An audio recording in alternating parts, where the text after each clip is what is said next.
publication qui est sortie la semaine passée en Espagne, justement. Je ne sais pas si vous avez vu passer. C'est pas forcément sur le télétravail, mais c'est sur notre rapport au temps de travail, justement, où en fait l'Espagne va passer à des semaines de 4 jours. Ils vont faire un test à grande échelle avec à peu près 200 entreprises.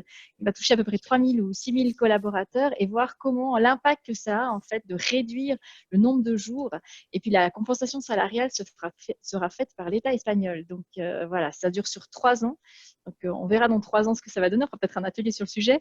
Mais voilà, on voit que ça bouge. Ça permet aussi d'être créatif et d'ouvrir les horizons. Donc du coup, transition toute trouvée pour passer la parole à nos 3 intervenants et puis voir comment nous, on va arriver à ouvrir les possibles.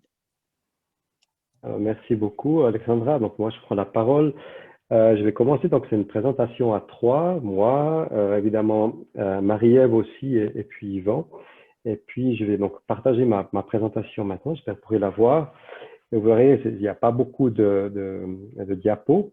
Mais par contre, la façon dont on a conçu cette approche, c'est en réfléchissant au télétravail de manière, je dirais, presque systémique.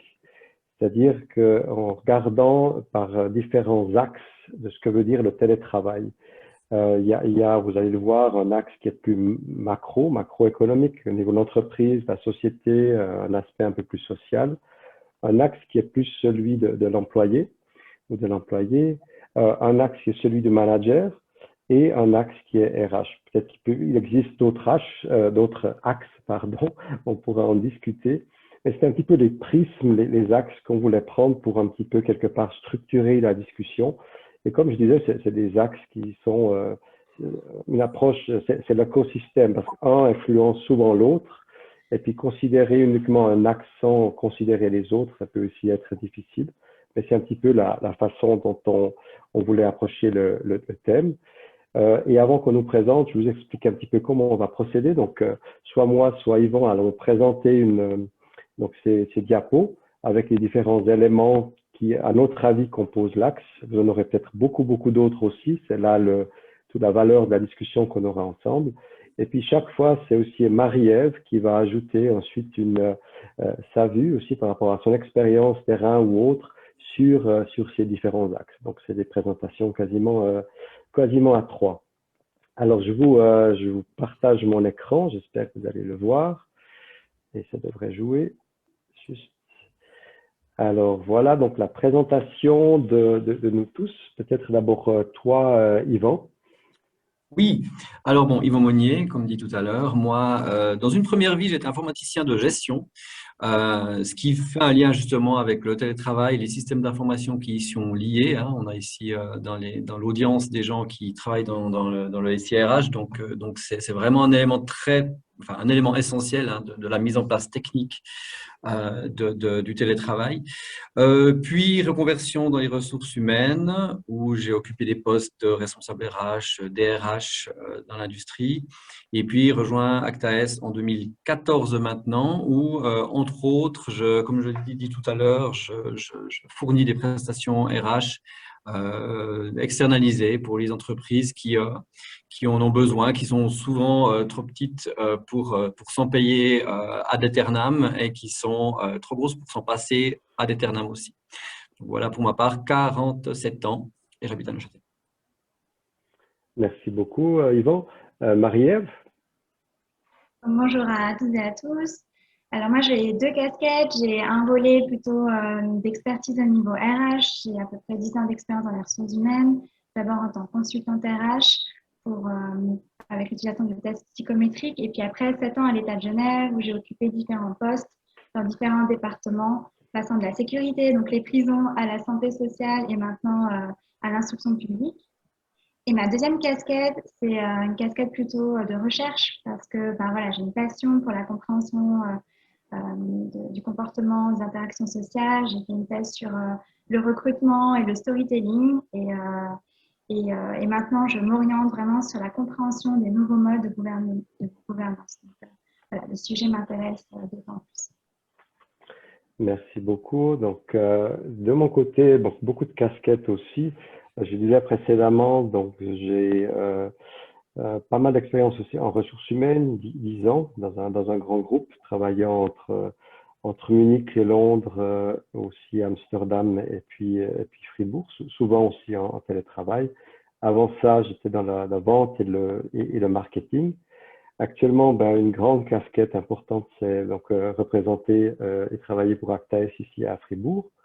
Une autre, j'ai aussi ma société qui s'appelle Jovica, qui est dans l'intergénérationnel, aussi à Fribourg. J'ai une mission au sein du canton de Fribourg, qui est celle d'être responsable de la cellule, point de vue ressources humaines, de la cellule du sanitaire. Donc, tout ce qui est lié à la vaccination, au traçage et autres, gérer une équipe là-bas et environ 400 personnes sur les centres, les sites de vaccination ou autres. Et puis, ma quatrième casquette, c'est voilà, papa de 3 enfants ici à Fribourg et puis mener aussi toute la famille, enfin, ensemble ici, mener la belle vie fribourgeoise. Alors, voilà pour ce qu'il y en a de moi. Comme je disais précédemment, donc on va continuer à vous présenter donc ces différents axes. On va commencer d'abord par la partie un peu plus présentation, mais vraiment super réflexion et questionnement de base. Et c'est Yvan qui va s'en occuper avant de passer aux différents axes que je mentionnais précédemment. Donc à toi, Yvan. Oui, alors c'est pas par provocation qu'on a mis ce gros virus haut à gauche, mais après tout, on va pas réduire ça au télétravail. Enfin, le travail, ce n'est pas que le Covid, la Covid, mais quand même, voilà, on est là aujourd'hui. Ce qui a déclenché aussi, je pense, l'effet papillon de ce séminaire, c'est aussi ça. On en parle beaucoup parce qu'on a été obligé de le faire. Moi, je me souviens, voilà, dans les années 80, le télétravail, là, c'était autre chose. Hein. Dans les années 80, le télétravail, c'était recevoir, surtout dans l'art jurassien, des paquets de ce qu'on appelle des ordres de fabrication. Hein. C'était des bouts de montre dans l'horlogerie. Donc, on avait les boîtiers, on avait les mouvements, et puis les gens ils les recevaient, ils les montaient. Et après, la camionnette, elle venait ramasser selon le planning, les boîtiers, enfin les montres montées. Donc ça, c'était aussi ça le télétravail avant. Et puis après, petit à petit, il s'est mis en place. Je ne vais pas faire un historique du télétravail, mais ce qui est intéressant de noter, c'est que le télétravail, il était installé plus ou moins dans certaines entreprises. C'était pas si diffusé. Mais ce qui a été très intéressant de voir, c'était au moment de la pandémie, de voir que tout le monde a réussi à l'installer, le mettre en place, moyennant quelques écueils, j'en conviens, mais de manière finalement assez rapide parce que il fallait bien délivrer, continuer de travailler. Il y avait surtout la première vague, je pense qu'on a été donc des bons petits soldats, contrairement à ce que je peux observer maintenant, où on est peut-être un peu plus, on a appris à vivre avec, et puis on n'a plus peut-être le même rapport avec la pandémie, mais au début, on a remarqué que plein d'entreprises ont réussi à le mettre en place assez rapidement. On a entendu beaucoup de collaborateurs, de gens qui disaient oui, à l'époque, on m'a toujours refusé d'en faire, et puis maintenant, tout d'un coup, bam, je dois en faire. Puis d'un coup, tout ce qui était difficile, c'est devenu facile. De qui se moque-t-on? On était à 2 doigts de ça parfois. Mais le mettre en période de pandémie, le mettre en place et puis le gérer sur une période qui se veut courte et exceptionnelle, c'est pas la même chose que de l'installer. C'est une autre réflexion. Enfin, c'est plus de réflexion que de l'installer. Et quand c'est imposé, quand c'est en période de crise, c'est encore différent. Puis je pense que c'est quand on va en parler aujourd'hui, puis quand on va parler aussi de ce que ça va devenir, c'est un des points d'attention. C'est déjà partir de là. Maintenant, le télétravail avant la pandémie, après la pandémie, puis comme il évolue, est-ce que c'est vraiment du travail à domicile ou est-ce que c'est vraiment du télétravail? La différence que je note là, c'est qu'aujourd'hui, avec Zoom, avec les outils qui sont à notre disposition, et puis c'est peut-être un lien avec ce qu'Alexandra disait tout à l'heure, avec l'intensité du travail qui nous est demandé, en référence à ce qui se fait en Espagne, hein, où on repense un petit peu le temps passé au travail. C'est peut-être pas forcément du travail à domicile, c'est peut-être du travail un bout en vacances quand je suis dans mon chalet ou dans mon hôtel, c'est dans un bistrot. Pour autant qu'il rouvre un jour à midi une fois, c'est plus des ordinateurs ni des machines d'écrire, mais c'est des choses comme ça sur lesquelles on peut plus ou moins faire du télétravail, on peut consulter certaines choses. Donc, les outils nous offrent une pléthore de moyens pour pouvoir télétravailler. Donc, télétravail, travail à domicile, il y a encore cette nuance, on va en parler aussi tout à l'heure. Ce qui va en rester, à voir. Là, ce sera intéressant d'échanger. Je pense qu'il va en rester quelque chose, mais certaines entreprises, en fonction aussi de leur ADN, vont peut-être refermer la porte ou la faire aller évoluer de manière différente, à voir aussi. Comme l'a dit Jean-Marie, donc 4 axes maintenant, donc la partie plutôt management, macro, l'entreprise, l'employé, manager et au niveau RH. Au niveau RH, ça semblait aussi important de voir un petit peu comment les RH sont mis à contribution et puis quels outils, quelle structure, quelle infrastructure ils doivent être en mesure de fournir pour pouvoir soutenir autant l'entreprise, l'employé que les managers pour mettre du télétravail en place puis de le vivre et de pouvoir assurer aussi le travail. Pour être très concret ensuite, parce qu'on parle bien d'une checklist, en finalité, nous, le point d'entrée qu'on voulait amener, c'est les points d'attention. Les points d'attention pour ces 4 axes. Et puis, ça va être, c'est le moment de passer la parole à Jean-Marie, de pouvoir, via les points d'attention pour chaque axe, de les décortiquer un petit peu, puis de voir un petit peu ce qui s'applique à moi, ce qui s'applique à toi, ce qui s'applique à chacune ou chacun en fonction de son actualité, de sa réalité dans sa société. Merci Yvan. Ça va, vous suivez? Ça joue? Parfait, alors super. Alors, le premier axe, donc on va commencer par l'axe. Je vais mentionner tous les points qui nous sont venus vraiment à l'esprit. Important cet axe à mon avis parce que si on parle d'employés, on parle de manager ou de RH, mais on fonctionne tous dans un environnement aussi macro. Ça peut être dans un pays, dans certains types de législation, etc. Et je crois que c'est important d'avoir cette réflexion, comme je le mentionnais en introduction, un petit peu systémique, car chacun des axes influence les autres. Et quand je pense macro, je pense à une discussion qu'on a eue pas si longtemps que ça avec un entrepreneur d'une petite entreprise à Lausanne, qui nous disait que, évidemment, l'effet du télétravail sur ses employés, mais sur sa société, était le fait de dire que jusqu'à maintenant, il avait toujours eu quelque part le besoin d'avoir ses collaborateurs près de lui, de les voir, de les rencontrer, des fois aussi un petit peu de les stimuler, mais aussi de les contrôler. Et de manière macro, ce qu'il disait que le télétravail lui a complètement réouvert en fait sa façon de penser et de réfléchir en se disant, mais finalement, j'avais jamais pensé de peut-être externaliser une partie de mes ressources, peut-être à une autre société, peut-être des fois aussi à un autre pays. Mais le fait de devoir ne plus avoir tous les jours tous ses collaborateurs près de lui avait été vraiment un élément qui lui a fait réfléchir d'une façon nouvelle aussi par rapport à tout ce qui était l'externalisation ou l'externalisation des ressources. Donc même pour une petite PME, évidemment avec un manager qui était assez ouvert, conscient et moderne, mais là un élément où, encore une fois, le télétravail de manière macro a amené cette personne de manière très rapide à peut-être repenser même son business model ou son modèle de business et de faire et de travailler. Un élément qu'on a mentionné aussi, c'est un autre élément qui enrichit cet axe, c'est en fait, je crois qu'on mentionnait ça par rapport au travail que fait Bruna, c'est que finalement le télétravail ou le home working, évidemment là aussi il y a une différence entre les deux, n'est pas ouvert à tout le monde. Il y a toute une somme de jobs, de personnes, de tâches qui ne peuvent pas être faites en télétravail. Et donc, la réflexion de comment ceux qui font du télétravail ou ceux qui ne peuvent pas en faire vont collaborer, vont travailler ensemble, mais aussi là, éviter de manière macro à créer des clivages. Certains peuvent avoir des avantages, alors que d'autres ne pourraient pas en bénéficier, vu qu'ils ne peuvent pas eux-mêmes travailler donc en télétravail. Il y a évidemment tous les aspects juridiques qui sont à considérer. Je crois qu'il y a des différentes législations, dépendance des pays. En Suisse aussi, on sait que les aspects juridiques modifient, se développent.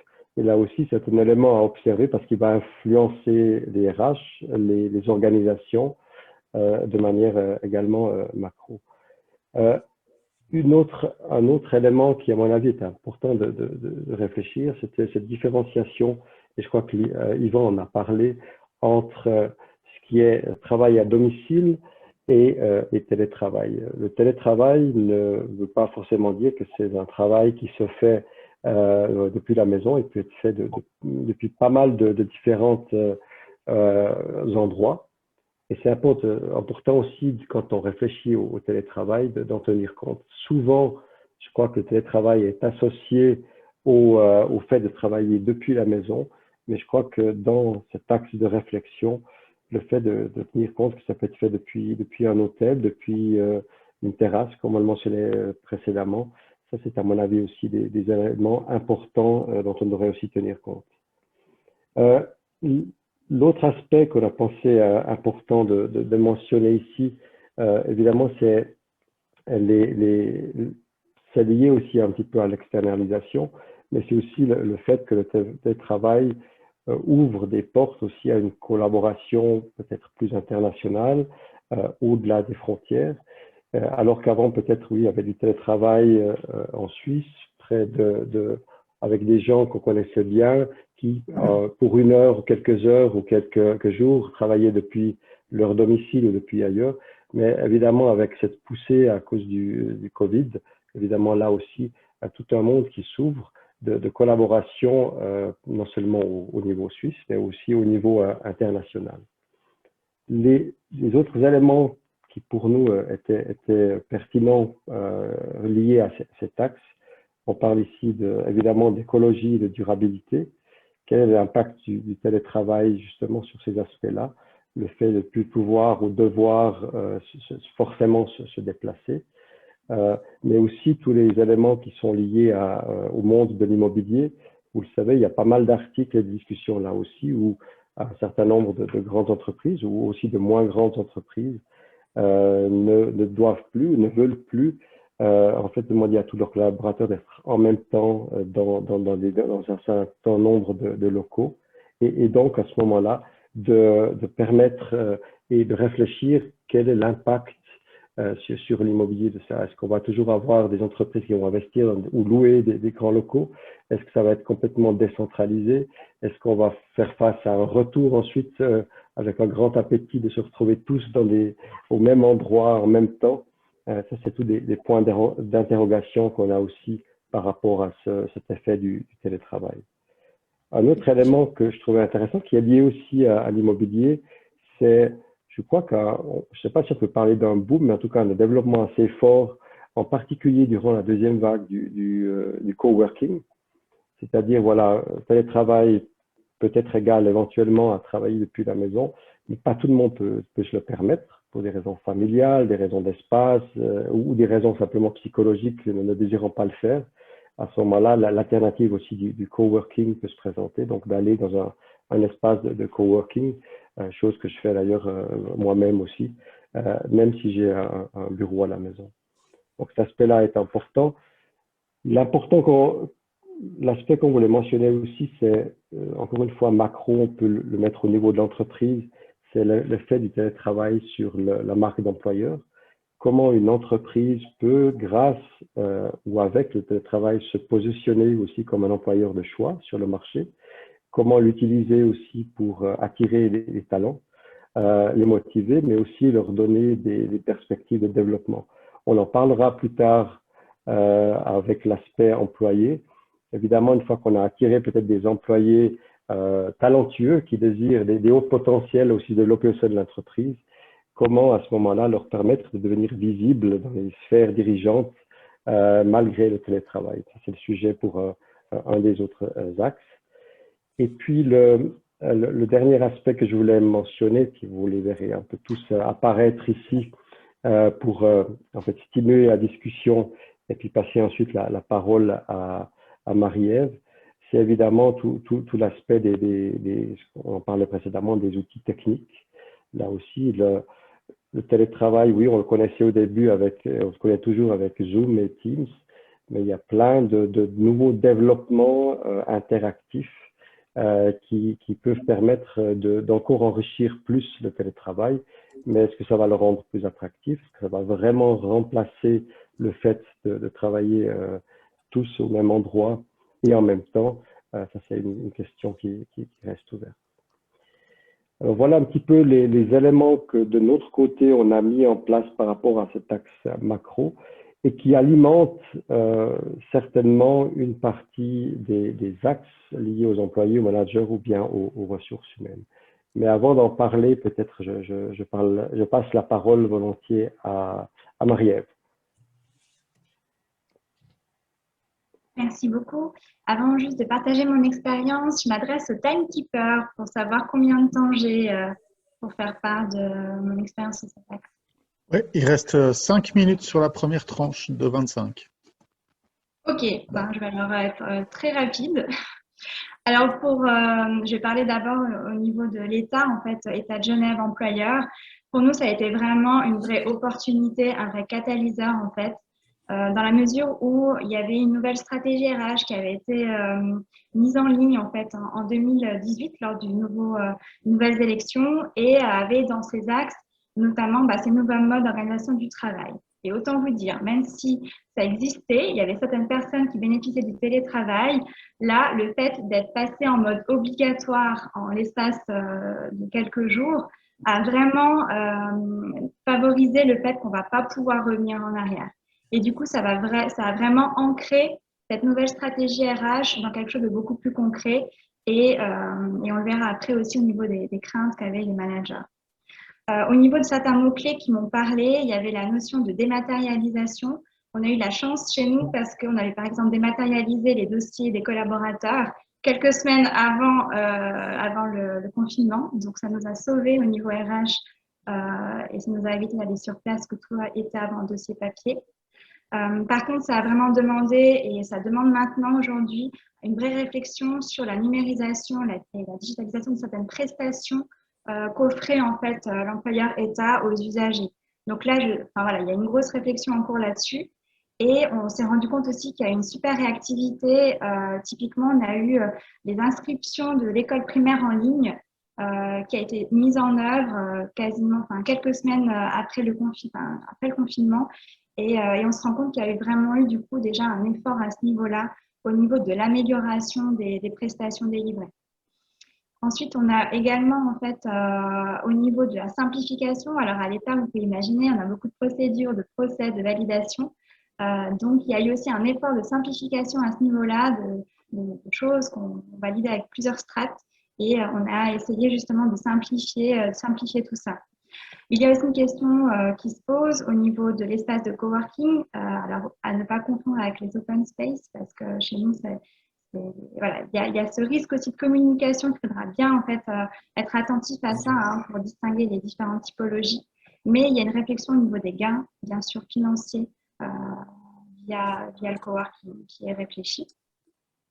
Et puis un autre élément important, c'était vraiment ce clivage, parce qu'il y a vraiment des métiers effectivement qu'on a constatés qui s'y prêtent plus que d'autres. Typiquement, les métiers, tous les métiers du personnel administratif et technique, type les secrétaires d'établissement scolaire ou des assistants techniques qui sont là pour aider dans les salles de classe, le télétravail ne fait pas vraiment sens pour eux. Par contre, toutes les fonctions support, type finance, RH, etc., pour eux, il y a un vrai sens en fait de pouvoir leur proposer. Voilà pour ça. Et peut-être aussi au niveau des outils techniques, donc le DIP, donc l'instruction publique, juste pour donner un ordre d'idée, c'est 10 000 collaborateurs. Alors bien évidemment, les 2 tiers sont des enseignants. Donc c'était assez délicat par rapport au Covid parce que eux font déjà 50% de leur temps de travail en télétravail, puisque c'est le temps où ils ne sont pas en fait en classe. Par contre, le gros enjeu qu'on a eu pour eux, c'est de mettre en place l'école en ligne. Voilà, donc imaginez-vous, ça a boosté en tout cas la mise en œuvre de l'école en ligne pour eux. Par contre, eux ne se prêtent pas non plus en termes de métier vraiment à la mise en œuvre d'un télétravail pour donner en fait des cours à distance. En tout cas, ça n'a pas été leur volonté de poursuivre dans ce sens. Et puis voilà, on a eu donc du coup une grosse problématique de mise à disposition quand même d'accès. On a dû réagir en 1 à 2 semaines pour pouvoir équiper au maximum nos collaborateurs, tout en sachant que l'avantage c'est qu'on avait en fait priorisé nos prestations. Il y avait des prestations qui étaient prioritaires et d'autres moins, ce qui a aussi permis en fait de pouvoir compenser le fait qu'on ne pouvait pas donner à tout le monde des accès VPN ou VDI à nos collaborateurs. Voilà, je m'arrête là. J'aurais plein d'autres choses à dire, mais je crois que mon temps est...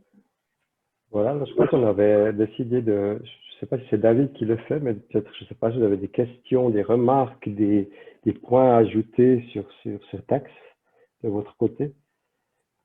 Ouais. Ou si vous souhaitez, si vous préférez aussi mettre les questions dans le chat, il n'y a pas de souci, on peut les relayer. Pardon. Ouais. Ouais, je voulais juste dire, vous partagez une expérience sur un de ces sujets, ça peut être aussi pas forcément une question. Je vois pas tout le monde, mais je pense que c'est OK. On peut passer à l'axe suivant. Voilà. Ok, d'accord. Donc, je vois que l'axe macro ne vous plaît pas vraiment, donc je vais passer à l'axe à l'axe employé. Alors, l'axe employé, voilà.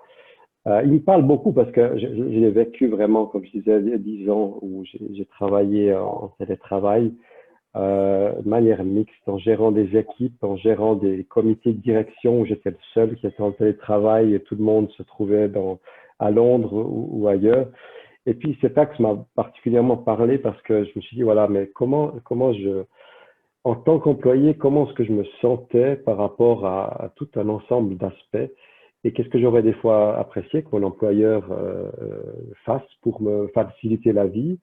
Qu'est-ce que j'ai trouvé difficile par rapport à la culture de l'entreprise qui ne permettait pas toujours vraiment le télétravail parce qu'il y a 10 ans, c'était assez spécial finalement. Hein. Ces gens ils disaient, oui, mais ils sont à la maison, qu'est-ce qu'ils font? Est-ce qu'ils travaillent vraiment? Est-ce que voilà, ils en profitent pour aller, je sais pas, faire du jogging puis revenir après? Puis est-ce que c'est forcément mauvais que quelqu'un profite du télétravail pour peut-être, voilà, tant que la lumière est là, aller courir et puis travailler encore plus efficacement le soir? Tout ce genre d'aspects, je les trouvais très, très intéressants. Et j'aimerais commencer par un aspect, c'est en fait l'aspect un petit peu du stress pour celui ou celle qui travaille depuis une autre location, un autre endroit que celui de son employeur, que son bureau. C'est en fait d'assumer, mais aussi de faire assumer qu'on est en télétravail. Et ça, j'ai trouvé par exemple au début assez difficile. C'est-à-dire que quand vous êtes à la maison, je l'ai mentionné précédemment, 3 enfants, etc. Donc il y a 10 ans, ils étaient encore plus jeunes. Donc chaque fois qu'il y avait quelqu'un qui rentrait de l'école ou bien la porte qui sonnait, un immense stress dans une séance. Parce que vous dites, oh mon Dieu, je suis en télétravail, mais silence tout le monde, ne pas bouger, attention. Chaque bruit dans la maison, il fallait faire attention, etc. Jusqu'au moment où, enfin, je parle là, il y a plusieurs années, mais je trouve intéressant dans cet axe employé, j'ai dit à mon employé, mais vous acceptez, on a la culture de permettre en particulier à des expatriés de travailler en télétravail. Alors sachez que des fois, vous allez entendre voilà, quelqu'un qui sonne à la porte, sachez qu'une fois, vous allez entendre un enfant qui crie ou voir passer dans l'image quelque chose, mais il faut assumer et faire assumer aux autres que voilà, ça fait partie du télétravail. Et je vous promets, je suis sûr que je ne suis pas le seul à l'avoir vécu.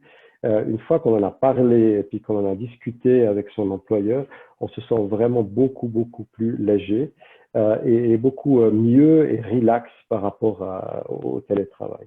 Alors, je voulais commencer cet aspect-là parce que je l'ai vraiment vécu il y a plusieurs années et je peux imaginer qu'il y a beaucoup de personnes qui le vivent actuellement, en particulier dans ces entreprises qui, à cause du Covid, ont dû très rapidement mettre en œuvre ce télétravail ou le permettre, mais qui se disent toujours, ah, je ne sais pas comment ils me considèrent, qu'est-ce qu'ils vont penser de moi s'ils entendent du bruit, s'ils entendent des choses, alors que finalement, ben, ça fait partie du télétravail. On ne travaille pas au bureau et on n'est pas forcément toujours atteignable. Et là, c'est un autre aspect que je voulais mentionner. Évidemment, tout le fait d'être always on, là aussi, il y a des règles, il y a des gens, il y a un ressenti, il y a des gens qui aiment, peut-être la nouvelle génération, le fait d'être voilà, toujours se rendre toujours atteignable. Et pour d'autres, c'est aussi un élément de stress. Donc, aussi là, en dépendance de la culture de l'entreprise, des choses à mettre en œuvre ou pas, des garde-fous, oui ou non, parce qu'il y a aussi un aspect de santé mentale pour des gens qui ne supportent pas le fait pensée de devoir toujours être joignable, en particulier en télétravail, justement parce que cet élément existe souvent au niveau de l'employeur de suspicion. On lui dit, voilà, il est en télétravail, je ne le vois pas, je ne sais pas ce qu'il fait ou ce qu'elle fait. Et puis finalement, voilà, de montrer que directement quand on appelle, on répond tout de suite parce que voilà, on est en télétravail, on doit montrer qu'on est là et présent. Évidemment aussi, c'est une nouvelle organisation du travail. On le mentionnait un petit peu dans l'aspect macro, et je crois que c'est important de le mentionner aussi en termes d'employés. Je parlais avec une fiduciaire il y a quelques semaines qui sont en pleine révision actuellement, mais ils disaient le télétravail pour eux, c'est comment dire, un cauchemar, dans le sens où généralement les fiduciaires, il y a des personnes seniors, il y a des apprentis, des gens moins seniors, ils doivent être chez le client, ils doivent s'assurer que le client puisse répondre à toutes leurs questions au bon moment, mais il y a les personnes juniors qui doivent pouvoir discuter avec les partenaires plus seniors au sein de la fiduciaire. Mais quand vous êtes en télétravail et qu'il y a une partie des personnes qui utilisent aussi le télétravail pour ne pas forcément travailler dans les mêmes plages horaires que les autres, ça demande vraiment une organisation complètement différente que celle qui existait précédemment, où vous aviez peut-être, voilà, on se retrouve où, on va dans la voiture, on va chez le client, voilà, on se retrouve toute l'organisation, le client se met à disposition, on les laisse dans ses bureaux, on voit s'ils sont là ou pas, et si on a des questions, on peut les poser. Donc là encore, un exemple de réorganisation du travail afin que les équipes puissent fonctionner de même manière, de bonne manière, mais aussi à cause et grâce au télétravail. Jean-Marie, je me permets de me relayer une question qui a été posée. Toi qui as eu beaucoup d'expérience, justement, Marisa demandait comment fidéliser et créer des liens entre les différentes équipes si les collaborateurs sont en télétravail. Est-ce que tu as une recette miracle? Non, je n'ai pas de recette miracle parce que généralement, ma réponse est toujours, je trouve le télétravail, ça marche très très bien, en particulier au sein des équipes. Quand on se connaissait avant en présentiel, on a fait des connaissances, on se connaît voilà, par rapport aux aspects professionnels, parfois aussi un petit peu privés. Et alors là, le télétravail voilà, n'a pas de grande influence finalement parce qu'on se connaissait déjà. Mais comment créer ces liens particuliers par le biais d'un télétravail j'ai pas de recette miracle. Si ce n'est peut-être ce que j'ai fait, par exemple, quand j'ai rejoint Actaes, il y avait effectivement pas mal de nouveaux collaborateurs que je connaissais pas. Et à ce moment-là, j'ai pris l'initiative, ou les collègues, de faire des one-to-one avec ces collègues et de dire, voilà, ben, on va pas rester à une présentation en groupe, mais est-ce que tu n'as pas une heure où on peut parler ensemble de ce que tu fais, tes hobbies, ce que tu aimes faire, quelles sont tes aspirations, etc. Et là, on crée un petit peu ce lien un peu plus social qui était plus difficile et qui est beaucoup plus difficile à créer en termes de télétravail. Évidemment, vous connaissez tous ces cafés virtuels, ces choses comme ça, mais j'ai remarqué que ça marche bien quand on se connaissait déjà avant. C'est presque un substitut des autres types de cafés qu'on avait avant. Mais même en virtuel, des cafés comme ça, pour se connaître vraiment, c'est un élément très, très difficile. Moi, si je peux me permettre, juste ce que ça m'évoque, c'est, oui, bon, il n'y a pas de recette miracle, mais il y a un mécanisme, une cohésion, qui doit être mise en place, qui doit être favorisée. Quand on a un rendez-vous Teams, quand on doit faire, on y viendra aussi un petit peu après, mais quand on fait un email, on perd de toute façon tout ce non-verbal, tout cet entre-gens, cet interrelationnel qui est sacrifié pour le message. Mais même en Teams, hein, même maintenant, on est hyper concentré, on lit le chat, on écoute les gens, on regarde un peu dans le vide, puis on écoute. Tout ça, c'est perdu et j'ai peut-être envie de dire que pour compenser cette perte, ce serait, et puis c'est ce que je vais faire moi d'ailleurs prochainement avec une équipe, c'est hop, on se voit tous, on va manger au bord du lac et puis on se passe juste un petit moment pour conserver ce lien-là. Alors oui, parce qu'il est plus imbriqué, on va essayer de le compenser d'une manière ou d'une autre. Après, évidemment, on ne fait pas forcément 100% de son temps en télétravail. C'est juste que ça m'évoque. Oui, merci. Notamment, je voulais évoquer, je pense aussi aux générations plus seniors. Je travaille aussi beaucoup au niveau de l'intergénérationnel. Et même s'il y a un certain nombre de collaborateurs, d'employés qui ne maîtrisent pas forcément les outils informatiques. Et je vois souvent, c'est un élément de stress. Vous faites partie d'un groupe, vous avez tout un nombre de personnes qui peuvent partager leur écran, dire oui, écris là, fais ça, tu me passes le contrôle, je te passe le contrôle. Et très vite, ceux qui ont peut-être moins de maîtrise de ces outils se sentent exclus. Et je crois que c'est important que l'entreprise mette aussi, et je trouve qu'il y a des fois des éléments, et je l'ai vécu, où la personne n'ose pas le dire parce qu'elle voilà, elle est un petit peu, comment dire, voilà, elle se gêne de mentionner ça. Et c'est des personnes qui graduellement sont peut-être un petit peu mises à l'écart parce qu'ils participent moins, parce que voilà, les autres peut-être rigolent d'eux, parce que c'est typiquement ceux qui n'arrivent pas à se mettre en mute et puis qu'on entend régulièrement parler quand ils ne devraient pas, etc.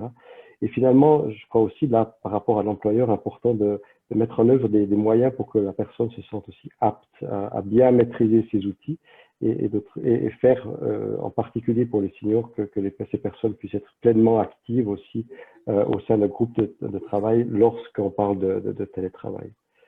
Évidemment, un autre aspect de cet axe, c'est cette gestion vie privée et vie professionnelle. Les personnes prennent le télétravail comme une fantastique opportunité pour des fois mélanger un petit peu les deux, pour avoir en fait des espaces de travail, lieux ou temporels qui sont un petit peu différents, en décalé des autres. Ils adorent ça de travailler un peu plus le soir et puis se lever plus tard le matin. Ça ouvre des opportunités, mais ça a évidemment des risques quelquefois, en particulier pour ceux qui ont de la peine par rapport à ça et qui ont besoin soit d'être constamment en contact avec d'autres collègues en même temps, ou simplement qui trouvent comme une intrusion dans leur vie privée le fait de pouvoir ou devoir quelquefois travailler en décalé, en tout cas par rapport aux horaires. Et un dernier point, j'ai lu dernièrement aussi un article, je trouve intéressant, qui parlait du fait que la meilleure façon pour l'employé de considérer le télétravail était de se considérer comme sa propre petite entreprise. Il y a des éléments, à mon avis, intéressants par rapport à ça. Mais évidemment, la petite entreprise, elle doit collaborer avec beaucoup d'autres acteurs. La petite entreprise a un manager, la petite entreprise a des collègues avec lesquels travailler. Donc oui, manager sa petite entreprise, si on est en complète isolation, ça peut être une façon de concevoir le télétravail. Mais par contre, la difficulté arrive assez rapidement lorsqu'on considère les relations avec les autres acteurs. D'où cet aspect systémique que je trouve très intéressant d'explorer. Alors voilà, donc c'était mon axe employé. Et je ne sais pas si Marie-Ève voudrait ajouter quelque chose. Oui, volontiers. Ce que j'aimerais dire en premier lieu, c'est qu'en fait, ce qu'on est en train de vivre avec le Covid, on est dans une obligation. Et je pense que ce qui va vraiment faire la donne pour pouvoir pérenniser le télétravail, c'est la notion de choix. Laisser le choix en fait à la personne. Et là, ça me fait penser à la connaissance de soi.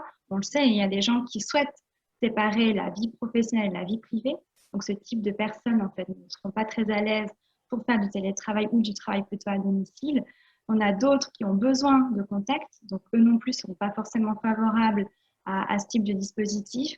Par contre, on s'est rendu compte dans la pratique que dans le domaine du social, on a certaines fonctions pour lesquelles on n'aurait pas imaginé leur proposer ça et on a découvert en le rendant obligatoire en lien avec le Covid que ça a été un sas de décompression émotionnelle pour certains métiers difficiles où justement ils sont toujours dans l'interaction et leur laisser une journée par semaine où ils peuvent faire leur rapport administratif et ne pas être du coup en contact avec les familles, les enfants, etc. à difficulté, eh bien, c'est une opportunité qu'on aimerait en fait garder pour eux. Ensuite, vous avez aussi parlé de fidéliser en fait les équipes. Là, j'ai envie de dire, de ce que nous, on a constaté, c'est qu'il y avait une immense solidarité et une disponibilité au niveau de l'organisation du travail en équipe au début de la pandémie, mais que maintenant, une année après, on sent un vrai essoufflement en fait, des collaborateurs. Et là, la proposition de faire en fait des rendez-vous informels, d'organiser en fait quelque chose pour réunir un petit peu les gens et se retrouver de la cohésion, ça nous paraît maintenant important. Alors voilà, c'est encore un peu compliqué actuellement, mais il y a un vrai besoin pour ressouder un peu les équipes, même celles qui fonctionnaient très bien il y a quelques mois maintenant en arrière. Voilà ce que je voulais. Si je peux me permettre, je trouve un élément très important qu'a dit Marie-Ève, c'est le fait d'obligation. C'est que, voilà, obliger les gens à faire du télétravail, ou bien que ce soit son choix personnel, à mon avis, il y a une grande différence. Et l'intrusion dans la vie privée, cette séparation de la vie privée et de la vie professionnelle, il y a des qui le vivent de manière très très positive, comme un enrichissement, comme l'ouverture à plein d'autres possibilités, et d'autres comme une vraie intrusion et un stress permanent. Donc là aussi, je trouvais ce commentaire très pertinent et important. Donc je ne sais pas si vous avez des commentaires ou des questions par rapport à cet axe. C'est vrai qu'aussi le télétravail exacerbe déjà certaines pratiques du travail en tant que tel. Si on est tout le temps en réunion, on finit par faire du Zoom toute la journée, puis on se dit, mais en fait, je fais 8 heures de Zoom par jour, mais en fait, dans la réalité, on faisait déjà 8 heures de réunion par jour, donc ça fait un effet loupe. Typiquement, je sais qu'il y a certaines organisations qui ont décidé de limiter le nombre d'heures passées en Zoom, et puis ont aussi préconisé des pratiques pour avoir du battement entre des réunions, etc. Comme dans la vraie vie, parce que dans la vraie vie, on sort d'une salle pour aller dans une autre. Donc, ça fait quand même un battement. Alors, je ne dis pas qu'il faut aller dans sa cuisine juste pour ouvrir une porte, mais où il y a des gens qui faisaient des rituels le matin en marchant autour de la maison, au moins juste pour avoir le rituel d'avoir ce sas de sécurité, entre guillemets, ou de décompression, compression entre le travail et sur la vie personnelle et la vie professionnelle. Et ce que je trouvais en tout cas intéressant, ce que tu dis, Diane, aussi, c'était toujours cette tentation entre obliger, régler, réglementer, justement, voilà, combien d'heures Zoom ou pas Zoom, quand il faut être présent et toujours répondre et quand c'est plus nécessaire, versus en fait le fait de laisser en fait les choses se développer par elles-mêmes. Et je trouvais toujours intéressant, en tout cas, lorsque je travaillais justement en télétravail, de pas forcément tout régler, mais de laisser la culture de l'entreprise finalement créer des nouvelles opportunités, des règles, sans qu'elles soient forcément formalisées. Je trouvais très intéressant parce que des fois, on essayait de formaliser et de régler quelque chose de manière très forte. On était dans le privé, donc on pouvait le faire. Et puis on se voyait que finalement, on répondait pas forcément aux besoins des employés et que c'était plus parfois clivant, parfois limitant que laisser quelque part la culture ou la chose se développer par elle-même au sein de l'entreprise. Donc, je trouvais intéressant cet élément aussi. Est-ce que certains d'entre vous veulent réagir ou on passe à la slide suivante puisque le temps passe? David? Ouais, volontiers pour question-réaction, en fait, surtout par rapport à ce que je vois dans les entreprises que j'accompagne. Il y a Alors, le télétravail, il y a plein de modalités différentes. Et en effet, quand les équipes sont déjà composées, elles arrivent à survivre tant bien que mal avec ça. Mais il y a quand même les rituels essentiels qui sont absolument plus possibles. Je pense notamment à l'arrivée dans une entreprise. Là, je travaille sur les problématiques RH avec une start-up à Morges et il y a des gens, ça fait 4 mois, qui sont dans l'entreprise. Ils n'ont jamais vu le bureau, ils n'ont jamais vu personne en vrai.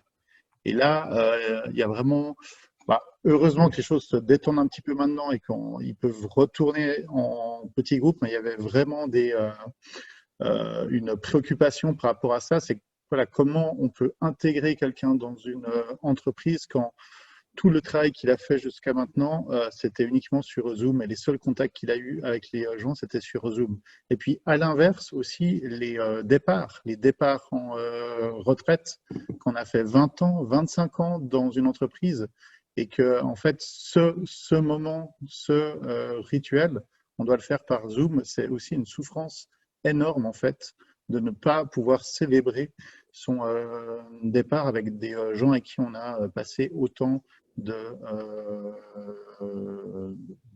temps de sa vie.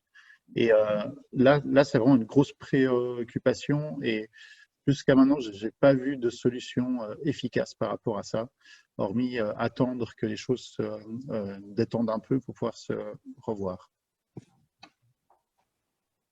Est-ce que je sais que le gardien du temps va dire qu'il faut continuer.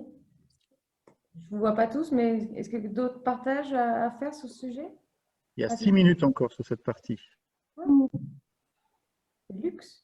Je pense, si je me permets juste, effectivement, ce qui est le point d'attention au niveau de l'employé, mais aussi au niveau du manager, c'est vraiment aussi la notion de, on n'est pas tous égaux devant le télétravail. Donc, il y a l'aspect pandémique lié au rituel c'est très juste. Après, c'est aussi la période qui veut, si on la dissocie du télétravail, ça reste pour certaines personnes, il y a des passages obligés, des choses qui sont importantes. Et puis,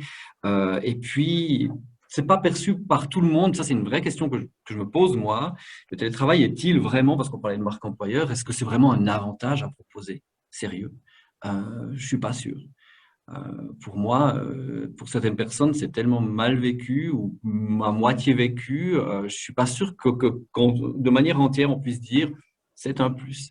C'est une question que, on parlait de l'aspect macro tout à l'heure, qui fait partie pour moi des questions à se poser pour une société qui veut mettre le télétravail en place, de se dire est-ce que je présente ça comme un bénéfice ou quelque chose, un avantage, ou est-ce que c'est simplement ça rentre dans l'organisation du travail. Et moi, je plaiderais presque plus là où chacun y trouve son compte ensuite.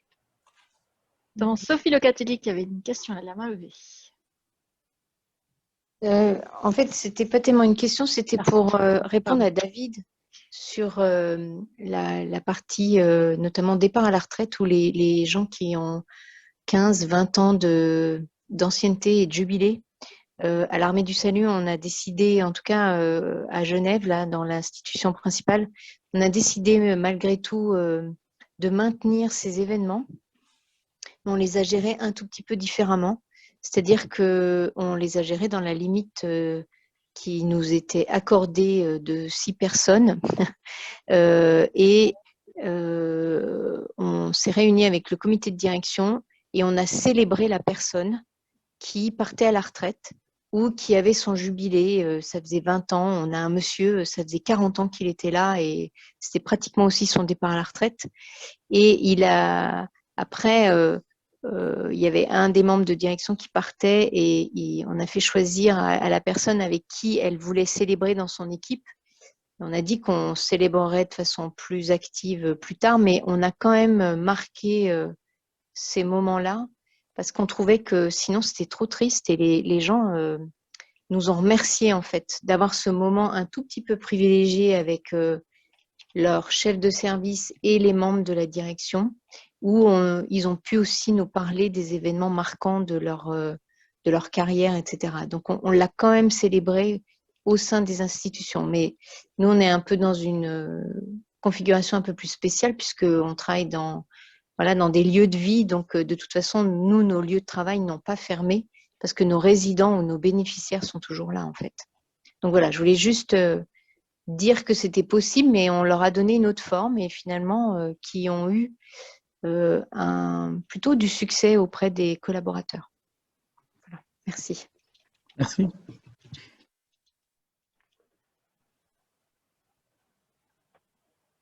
Je ne sais pas. Il y a Est-ce qu'on peut passer Marie-Ève sur qui a Tonac? C'est levé bien, la main Marie-Ève, aussi. oui. Ouais, Marie-Ève. Oui, merci.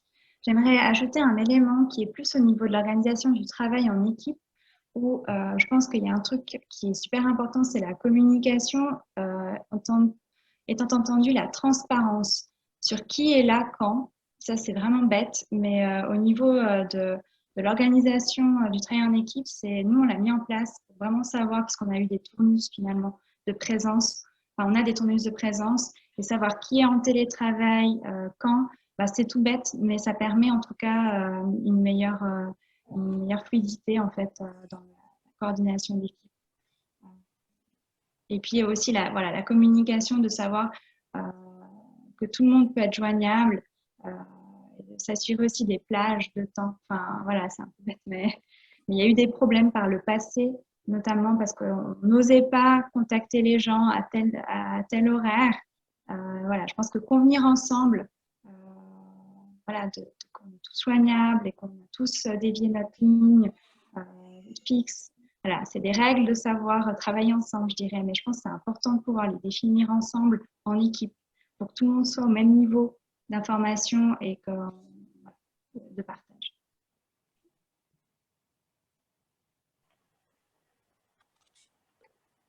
Parfait. Alors, je crois que Alors, je passe, Jean-Marc a levé la main.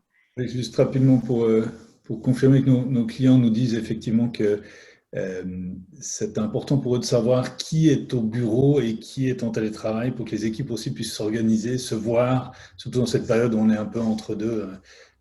Donc ça, c'est un élément important. Et puis, quelque chose qu'on avait déjà en place, mais qu'on a étendu chez nous, c'est un meeting tous les matins par équipe. Et euh, ça resserre beaucoup les liens, en fait. Il y a beaucoup de discussions qui se font à ce moment-là, aussi un petit moment d'informel. C'est des stand-up, donc c'est assez rapide, mais après, il reste un petit bout d'informel qui est aussi important et qui remplace un peu le liant autour de la machine à café qu'il y avait avant. Donc chaque équipe se voit tous les jours, ça c'est important, je pense. Je veux juste partager ça. Merci. On arrive au bout du temps de cette partie. Je passerai la parole à Yvan alors pour un Oui, autre axe qui est l'axe du manager. alors, Voilà. oui, alors le manager, bah, lui déjà, il va devoir porter, une des premières choses, c'est qu'il faut bien être conscient que lui va devoir porter la politique de télétravail vis-à-vis de ses collaborateurs, donc c'est de la cascade.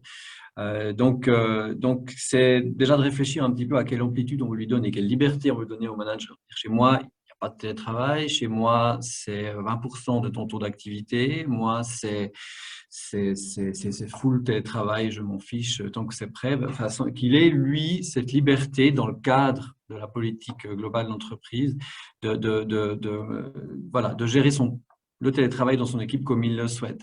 Le point, comme je disais tout à l'heure, c'est que tout le monde est différent face au télétravail. Donc, c'est un des grands soucis, j'ai envie de dire, c'est d'être à l'écoute, de bien voir un petit peu. On a dit qu'on doit apprendre à se connaître en tant qu'employé, puis de savoir où sont ses propres limites. Mais le manager, c'est aussi un rôle, même comme en présentiel, hein, c'est d'être attentif à comment son collaborateur vit cette organisation-là. Je ne parle pas de pandémie, je parle bien vraiment de la partie télétravail au sens, je vais dire, libre du terme. Sans troisième ou quatrième vague. Après, un des défis, c'est aussi d'établir ce lien de confiance avec le collaborateur. Alors, tous les collaborateurs ont besoin de peut-être plus de contrôle que d'autres, parce qu'ils sont plus juniors, parce que ils sont peut-être moins sûrs d'eux, voilà, de par rapport à la personnalité. Mais c'est de pouvoir instaurer un lien de confiance avec les équipes, parce que c'est quelque chose qui revient chez un client qui était revenu très très fort, c'était le contrôle. C'était ce qui est un grand aspect, une grande question pour certaines personnes. Mais comment je vais contrôler mes gens? Alors là, il y a pas de, on va pas. L'idée, c'est évidemment de par l'acte managérial, on va gérer ces gens, on va savoir ce qu'ils sont à même de délivrer, ce qu'ils valent, où ils ont besoin de soutien. Et ça, c'est quelque chose qu'on évacue souvent parce que c'est quelqu'un qui va pas faire son job, où on n'a pas la confiance. Ça va être pareil en présentiel. Par contre, on peut rassurer les personnes en leur disant, ben voilà, peut-être que voilà, si vous avez un doute sur quelqu'un, c'est peut-être de faire un feedback quand la personne revient au travail, de dire, OK, comment ça s'est passé la journée, est-ce que tu as pu faire ci, faire ça, orienter plus résultat quelque part que temps passé à. Après, lié à tout cela, c'est tout ce qui est les aspects de gestion de la performance. Hein. On ne sait pas ce que la personne fait, mais quelque part, on lui fait confiance. Et là aussi, on s'oriente plus sur l'aspect résultat du travail, qui est en fait quelque part sur lequel le manager va devoir rendre des comptes, rendre des comptes à l'employé s'il y a un système d'évaluation annuel, ce qui est la plupart du temps le cas, mais aussi peut-être aussi à sa hiérarchie par rapport aux résultats de son équipe. Donc, d'être assez présent et de maintenir ce lien via son organisation du travail dans ces conditions. Garder ce lien avec les équipes, ça demande aussi beaucoup d'énergie. On en parlait tout à l'heure, faire un email pour expliquer ce qu'on veut, parce qu'on n'est pas tout le temps devant Zoom ni Teams. Encore une fois, on n'a pas ce paraverbal ou ce non-verbal qui accompagne le message. Donc, on doit réfléchir à bien être compris. Donc, on relit sa phrase, ça fait plusieurs fois dans la tête, on la relit plusieurs fois. Et du coup, c'est quelque chose, c'est un point d'attention, c'est d'énergie, c'est du temps. Donc, c'est vraiment pouvoir prendre le temps de faire bien passer les messages parce qu'on n'a plus le même vecteur de communication qu'en présentiel. Après, il y a une notion aussi de connaissance d'outils, hein, ça c'est clair et net. Il faut voir un petit peu ce qu'on peut faire, ce qu'on ne peut pas faire. Il y a des sociétés qui interdisent d'imprimer à la maison. Alors, quelle est la politique de notre société quand on veut mettre en place ce télétravail? Il y a ces aspects de conduite, hein, tout simplement, de quels sont les aspects règles. On parlait de règlement tout à l'heure qui devraient être modifiés. Mais c'est un petit peu, puis on en parlera aussi après avec l'axe RH, mais c'est de dire qu'est-ce que je peux faire, qu'est-ce que je ne peux pas faire, qu'est-ce que je peux exiger, qu'est-ce que je ne peux pas exiger. Donc, et puis il y a cet aspect de création d'espaces virtuels conviviaux, hein, c'est hyper important. On parlait des stand-up du matin, 5-10 minutes, même si c'est en Teams, ça fait quelque chose. Alors, au début de pandémie, c'était aussi ça chez nous, hein, c'était de créer ces moments où on était pendant 1h12, 15, et puis juste de pas dire grand-chose, de parler un petit peu d'actualité, de comment on se sent, etc. Et ça maintient le lien. Après, comme le disait, je ne sais plus qui est tout à l'heure, je crois que c'est Marie-Ève, sur la longueur, voilà, il faut un juste équilibre. C'est pour ça que voilà, je suis vraiment pas tenant du 100% télétravail. Il faut vraiment toujours penser à créer ce lien et à le faciliter, à ce que les gens se côtoient, même si c'est plus difficile maintenant. Après, c'est tout ce qui sont les aspects de savoir et de compétences, de voir un petit peu comment on peut former nos gens, hein, c'est-à-dire de savoir, de pouvoir repérer, c'est encore dans cet axe managérial, mais de voir un petit peu comment on peut aider les gens, comment on peut les soutenir. On a des formations en ligne, donc en fait, la personne en télétravail, elle fait encore une formation en ligne, donc écran. Donc là aussi, avoir un œil un petit peu sur comment est-ce qu'on transfère la compétence, privilégier peut-être justement, surtout maintenant, des choses plus en présentiel, avec des intervenants en présentiel. Et puis après, c'est tous les aspects plus compliqués, peut-être de comportement, peut-être de fin de contrat. En tant que manager, dire ok, ben, cette personne, elle est en délai d'édite, est-ce que je la rapatrie, comment je vais gérer cette fin de contrat, cette fin de lien de travail avec le collaborateur. Il y a un aspect purement gestion des temps aussi, les heures supplémentaires. Donc, je ne peux qu'est-ce que j'ai mis en place comme outil parce que voilà, maintenant, nul n'est censé ignorer on doit tracer son temps de travail sans pour autant fliquer, hein, mais c'est quand même d'avoir un outil, l'infrastructure nécessaire pour pouvoir mettre ses heures de travail, d'avoir un œil sur les heures supplémentaires, parce qu'il y a des gens qui sont, on le disait tout à l'heure, on n'est pas tous égaux dans le télétravail, donc il y a certaines personnes qui n'arriveront pas à s'arrêter. Donc, à nous, en tant que manager, de mettre un petit peu le cadre. On parlait d'exemplarité, de dire, OK, oui, nous ne sommes pas tout le temps joignables. Ça, c'est hyper important de mettre ce cadre dans son équipe. Et puis, de pouvoir aussi se donner l'amplitude pour un collaborateur qui fait du télétravail 2 jours par semaine, mettons, de pouvoir lui dire, attends, la semaine prochaine, j'ai besoin de toi sur site pendant 1 mois, non-stop. Donc, c'est comment je vais mettre en place le télétravail, avec quel règlement, encore une fois.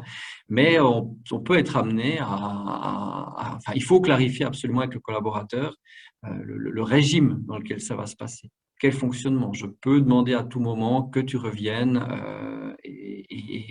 Alors après, ça peut être sous réserve d'1 semaine ou 2, parce que même si la personne est à 100% sur son travail, quand elle est en télétravail, elle peut de toute façon profiter de cette facilité pour amener les enfants, aller chercher les enfants à la crèche plus tôt ou quoi qu'est-ce.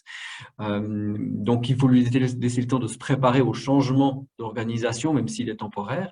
Mais on doit pouvoir expliquer dans quel cadre ça va se passer aux collaborateurs, parce que pour éviter les surprises et puis après plus d'aspects de mécontentement. Après, c'est aussi le sentiment d'appartenance. On en parlait tout à l'heure par rapport aux collaborateurs, par rapport à l'équipe, par rapport à la société, de se dire maintenant, est-ce que, enfin, nous sommes une équipe, je veux dire tu appartiens, c'est pas très joli, mais nous sommes une équipe. Comment est-ce qu'on anime ce lien? Je le disais tout à l'heure, il faut trouver déjà le dosage entre ce qui va être passé comme temps en télétravail et ce qui va être en présentiel, et puis ces moments où tout le monde se voit.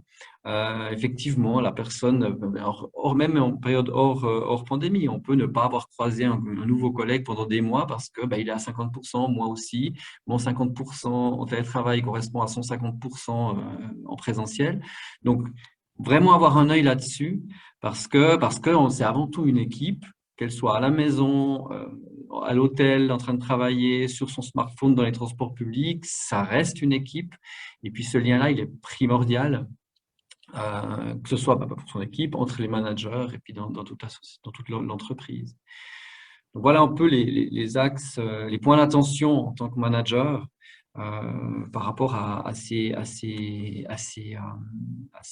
points d'attention par rapport à cette mise en place. Je ne sais pas si Marie-Ève veut ajouter quelque chose. Oui, merci. Je vais d'abord donner un élément complémentaire sur la gestion de la performance chez nous. Et ce qui a permis de lâcher de la bride et de faire en sorte qu'on va ancrer vraiment la pratique de télétravail comme une option possible pour le futur, c'est le fait on a pu constater que les prestations qui avaient été délivrées, qui sont délivrées actuellement, enfin sur une année de recul, elles avaient été faites de façon efficace. Ça a été un point vraiment positif pour encourager les managers finalement à avoir vraiment par la suite à maintenir cette possibilité de dialogue. Et nous, on parle vraiment d'un volontariat réciproque en fait pour la mise en œuvre pour le futur de cette possibilité de télétravail. Donc ça, je trouve intéressant, surtout que vous imaginez à l'État, on a quand même une réputation d'être très dans le contrôle. Enfin, bon, je parle des managers, avec vraiment, pour certains, le timesheet, le contrôle, vraiment des heures effectuées. Et ce qui était intéressant, c'est qu'en 2019, on a revu notre règlement et on a mis en place en fait un nouveau type d'horaire qu'on appelle l'horaire à la confiance.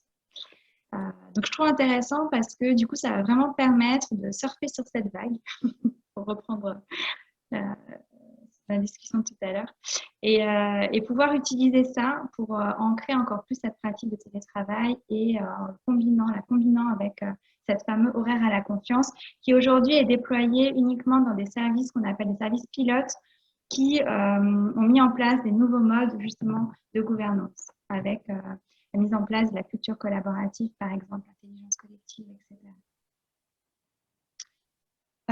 Voilà pour ça. Et puis, j'ai envie de dire, chez nous, en tout cas, au sein du département de l'instruction publique, la motivation des équipes, elle est très centrée finalement sur la mission. On a une mission très forte, en fait, qui est en lien avec la formation des élèves. Et donc ça, en fait, on n'a pas trop souffert par rapport au sens de la mission, par rapport à ce que les managers doivent insuffler. Par contre, il y a vraiment cette notion d'essoufflement sur la durée parce qu'on n'a pas du tout vécu on a tous été logés à la même enseigne à un moment donné, c'est-à-dire qu'on a tous été en télétravail en même temps. Et puis maintenant, on a vécu des situations de mixité où en fait on est certains en présentiel, certains à la maison, etc. Et là, je pense que maintenant, on a vraiment à se poser la question de comment maintenir ce lien, ce sentiment d'appartenance au sein du. Après, je pense que ce sera beaucoup plus facile sans règles du Conseil fédéral. Hein, on s'entend bien. Je pense qu'après, on a toute l'amplitude et là, on va vraiment pouvoir déployer nos ailes organisationnelles, j'ai envie de dire, pour y mettre toute la cohésion, toute l'emphase par rapport à la cohésion qui est nécessaire. Là, c'est vrai qu'on est vraiment bridé, c'est long. Et voilà, et puis du coup, ça peint un peu le télétravail comme le diable pour certaines personnes qui l'associent complètement au Covid parce qu'ils ne l'ont jamais fait avant. À la Covid, pardon, j'y arriverai jamais. Il y avait une question de Sophie sur l'horaire à la confiance. Est-ce que votre Conseil d'État était pour? Oui, c'est un règlement qui a été validé au niveau du Conseil d'État. Jean-Marc, tu veux rebondir sur ce point? Oui, peut-être. L'horaire à la confiance est possible qu'à l'État, en fait. Parce que dans les PME, c'est interdit. La loi sur le travail interdit ce genre de situation. Donc l'État impose la loi sur le travail, mais en même temps ne l'applique pas à l'État, ce qui est assez surprenant. Je relève juste ça. Oui, tout à fait, on est d'accord là-dessus. Et j'aimerais juste rajouter que la difficulté pour les managers qu'on voit, c'est la gestion des émotions. La gestion des émotions de leur équipe, en fait, de certains collaborateurs. Alors, si je peux me permettre, il y a dans le deuxième workshop que je vous présenterai la semaine prochaine, on va aborder cette partie de ressources auprès des managers qui ont pu être déployés dans certaines entreprises, justement pour leur offrir un espace de réflexion. Enfin, ça fait un peu teaser, du coup, présenté comme ça. C'est bien. Ok. Vous aimeriez passer au dernier axe? Alors, ressources humaines. Alors, effectivement, comme je le disais au début, c'est que dans les clients chez lesquels je suis, là, je parle vraiment de l'aspect Covid. Alors, pour le coup, quand on a dû mettre, il y a une année pile maintenant, le télétravail en place, donc on faisait partie de toutes les cellules de crise pandémie, je faisais partie de ça chez tous mes clients aussi, rapidement il a fallu mettre des processus à disposition de l'organisation. Et oui, mais alors ça, je fais ça comment? Alors ça, aux ressources humaines, on n'était pas la poubelle, mais c'est-à-dire qu'on était le réceptacle un petit peu de toutes les questions qui arrivaient. Et du coup, on a dû, on en parlait, une adaptation du règlement à faire. Alors, même s'il est ad hoc et j'ai envie de dire de combat, un peu tactique, c'est-à-dire rapidement fait, peu de consultations, mais juste pour pouvoir s'organiser. Après, c'est des choses qu'on peut garder et qu'on a gardées pour un règlement à futur. Mais c'est de mettre tous ces processus à disposition. Donc, qu'est-ce qui se passe aussi par rapport au code des obligations par rapport au code des obligations, c'est-à-dire la santé mentale et psychique des collaborateurs, vous êtes hyper attentifs. Donc, les managers sont aussi en train de soit de télétravailler et de subir, entre guillemets, si je prends la période actuelle, cette organisation-là. Et du coup, ils le vivent aussi. Donc, on doit être attentif à eux et leur demander d'être attentifs à leurs collaborateurs. Donc ça, c'est hyper important de le remettre un petit peu dans la conscience. Et en période normale, encore une fois, on n'est pas tous égaux devant le télétravail. Donc de rendre attentifs les managers à ça, c'est quelque chose de super important. Si durant du télétravail, il peut y avoir aussi des changements de cahier des charges, il peut y avoir des réorganisations. Donc, comment on le fait à ce niveau-là, en termes RH? On doit avoir des périodes où on doit pouvoir soutenir le management fluidifier un petit peu ces aspects de transformation organisationnelle parce qu'en télétravail, on n'a pas forcément toujours toute l'amplitude et on doit faire attention à ce qu'on a promis aux collaborateurs. Et du coup, c'est hyper important de pouvoir aider à fluidifier ça. Par rapport à une promotion qui devrait arriver, c'est-à-dire voilà, il faut bien cadrer les choses et puis après remettre les personnes un petit peu dans le bon axe, dans le bon case de l'organigramme. Donc ça, c'est souvent, c'est aussi une pierre d'achoppement un petit peu avec le management. Repenser peut-être les formations, hein, on en parlait tout à l'heure, c'est-à-dire il y a les formations maintenant, elles se digitalisent, donc aller revoir un petit peu ce qui se fait, voir un petit peu si c'est adéquat de faire des formations digitalisées, parce que l'offre, elle a grandi en 12 mois par rapport à ça.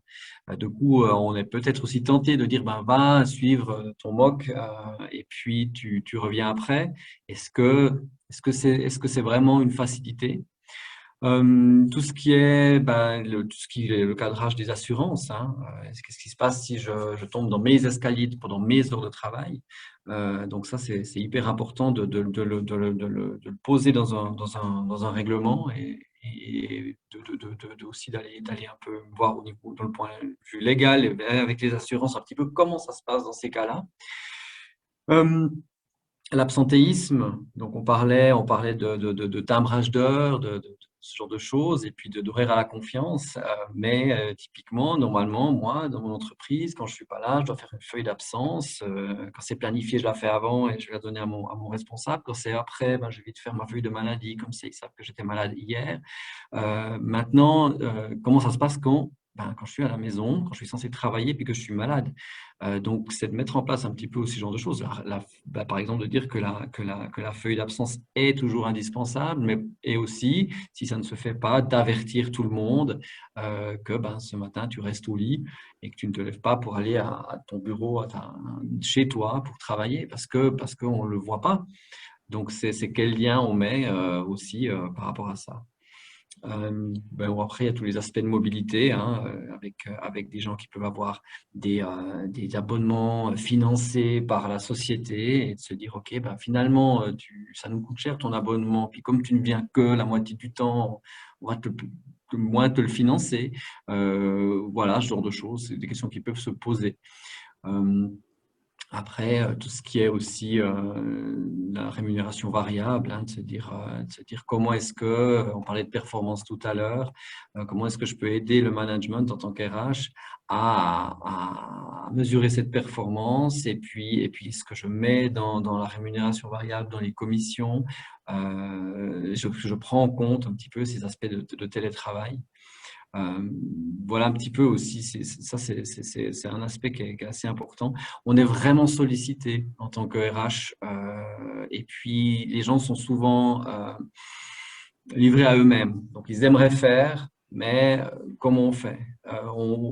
Ce qui est important aussi, c'est de re-questionner un petit peu le management, la direction, là, pour le coup, où justement, moi, je l'ai entendu chez des clients, on m'a dit, ils ont pris goût au télétravail chez moi parce que Covid. Maintenant, on doit le faire. Si vous partez du principe que vous devez le faire, c'est pas un bon départ parce que ça va être une souffrance pour vous, ça va être une souffrance dans l'exécution et ça va du coup être une souffrance pour vos collaborateurs. Donc, voilà, définissez vraiment dans votre ADN, vous, la direction, avec l'aide des RH, le pourquoi vous voulez en arriver là. On parlait au début de dire, est-ce que c'est pour gagner des mètres carrés? Est-ce que c'est pour la marque employeur? Est-ce que c'est pour une autre raison? Est-ce que c'est pour de la performance? Est-ce que posez-vous les bonnes questions et là les RH doivent être mises à contribution aussi, comme œil, j'ai envie de dire comme fou du roi, comme externe, comme il y a l'aspect financier, l'aspect organisationnel, l'aspect performance de production, j'ai envie de dire. Et puis il y a prenez soin de vos gens et puis il faut que ce soit juste. Il ne faut pas que ce soit une nouvelle faut pas que ce soit pardon, je perds le fil. Faut que ce soit il faut que ce soit juste pour le collaborateur. Après, il y a l'aspect onboarding, on en parlait tout à l'heure, c'est plus vrai aujourd'hui encore, mais voilà, quand j'ai un nouveau collaborateur qui doit faire le tour, qui doit voir tout le monde, il y a des gens qui ne sont pas là parce que cette semaine, il est en télétravail. Donc, apporter comment dire, un œil particulier, une attention particulière à ce que les personnes rencontrent vraiment tout le monde quand ils arrivent dans une société, parce que sinon, voilà, après, on arrive assez aux jambes de ta collègue Alexandra que tu n'as jamais vue et qui empêche ces aspects de cohésion. Et je pense que les RH ont un grand rôle à jouer en tant que service, ne serait-ce pour le cadre légal, pour ne pas faire de bêtises, mais aussi humain, pour ne pas faire d'autres bêtises. Voilà un petit peu sur la partie RH. Marie-Ève? Ouais, ça me fait beaucoup sourire parce que je crois que c'est exactement ce qu'on est en train de vivre. Je dois dire qu'au départ, il y a une année, on était beaucoup dans la réactivité, hein, c'est-à-dire qu'on était vraiment sur des questions de plan de protection, de questions de gestion des horaires, et on a un peu été dépassé et pas forcément pu tout de suite aider en fait les managers aussi à les accompagner pour gérer ces équipes en télétravail. Avec le recul maintenant, on se rend compte. Alors, il y a eu un élément qui a été intéressant et important pour aider à cette mise en place, qui a été mise en œuvre par les RH. C'est une communauté des managers, en tout cas qui avait été initiée avant la pandémie, puis qui a vraiment permis des échanges de pratiques pour soulager les managers et leur donner des conseils en fait pour pouvoir gérer au mieux en fait ce nouveau mode de travail. Maintenant, on a mis en place aussi des formations qui peuvent être toutes basiques comme comment animer en fait des réunions de travail à distance. J'imagine bien qu'il va y avoir d'autres formations plus orientées sur comment je gère une équipe mixte, à savoir une qui est en présentiel et l'autre, une partie des collaborateurs en télétravail. On a aussi une adaptation du règlement sur le télétravail. On en avait un qui est vraiment à dépoussiérer et puis qui est en train d'être revu, mais ça c'est au niveau vraiment État, pas uniquement DIP. Et au niveau RH, je pense qu'il y a aussi cet accompagnement à avoir pour rendre attentifs les collaborateurs aussi à prendre conscience, à bien se connaître eux, savoir aussi qu'il y a beaucoup d'études qui démontrent qu'au-delà de 2 jours de télétravail pour un 100%, on perd en fait en qualité dans le sens où on s'isole plus professionnellement et c'est démontré qu'au-delà, c'est pas forcément les effets positifs sont beaucoup moins visibles. Donc voilà ce que je peux voir au niveau RH, en tout cas un grand défi même pour nous, pour la prestation aussi RH, voir est-ce que ça va aussi impacter notre manière de travailler. Je vous parlais de la digitalisation des dossiers qui nous permet à nous aussi RH de pouvoir, en tout cas chez nous, travailler à distance, ce qui n'était pas forcément le cas avant. On avait encore beaucoup de choses en papier. Et voir aussi est-ce que ça va nous permettre à nous de revoir nos prestations, typiquement le recrutement, est-ce qu'on va faire plus d'entretiens aussi en WebEx, en visioconférence, et utiliser d'autres outils qu'on n'utilisait pas forcément, mais qui permettent de travailler du coup depuis la maison et d'offrir des prestations RH. Ce qui s'est révélé utile chez nous par rapport au télétravail et puis au recrutement, c'est de faire les premiers entretiens en online et ensuite de rencontrer. Et d'abord peut-être voilà, la première liste via Teams en l'occurrence, c'est faisable.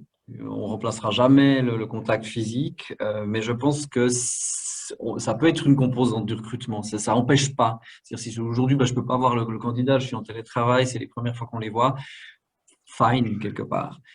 Sous réserve que une fois quand on est intéressé par un candidat d'aller plus loin, etc. Alors là oui, le présentiel s'impose. Mais ça peut, c'est pas un obstacle. Alors oui, on l'a pratiqué comme tu viens de le dire, avec les premiers entretiens. Pareil alors. Ouais. Et puis la dernière des choses peut-être aussi, c'est cet accompagnement pour moi c'est le télétravail, la mise en place du télétravail, c'est un accompagnement assez fort de culture managériale chez nous par rapport au management par objectif. Ça fait un petit peu old school, mais voilà, on n'est pas encore là. Donc, on a aussi un gros travail d'accompagnement par rapport à ça, en fait, pour avoir un pilotage efficace. Et puis, on fait plus la démarche.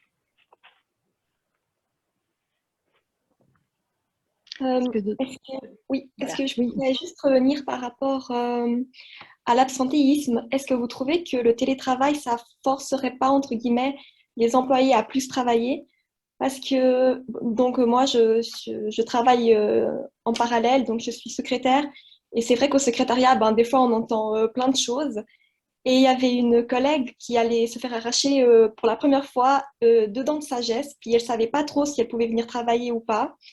Et la responsable, elle lui dit « Ah, mais c'est pas grave, même si tu peux pas venir, tu feras du télétravail. » Alors qu'elle savait pas trop si elle allait être bien ou pas. Puis du coup, c'était un moment un peu gênant parce que moi, j'écoutais, je savais pas trop quoi dire.